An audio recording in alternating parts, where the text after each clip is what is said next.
আজ আমাদের বাড়ির খুব কাছেই এক জায়গায় মহাদেবের মন্দির প্রতিষ্ঠা হচ্ছে। ওটা আগেই মহাদেবের স্থান ছিল, ওখানে একটা বড় করে মন্দির করা হয়েছে। দেখো কত লোক, তাই না? ঠান্ডার মধ্যে কুয়াশা, এটা কিন্তু বিকালবেলা, তবুও সারাটা দিন রোদ ওঠেনি।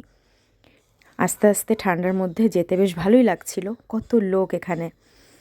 যাই হোক, মনের মধ্যে একটা আলাদাই শান্তি, যতই ঠান্ডা থাকুক না কেন। মহাদেবের এখানে পুজো হচ্ছে, এই যে মন্দির, এখনও কাজ পুরোপুরি কমপ্লিট হয়নি, তবুও আজ এটা প্রতিষ্ঠা করা হয়েছে। এই যে বেলগাছের গোড়ায় সবাই পুজো দিচ্ছে। এই জায়গাটার নাম হচ্ছে বেলতলা। আর এই যে হচ্ছে মহাদেবের মূর্তি, কি সুন্দর তাই না? তারপর পুজো টুজো দেখে একটু প্রসাদ নিলাম, খুব ভালো লাগলো।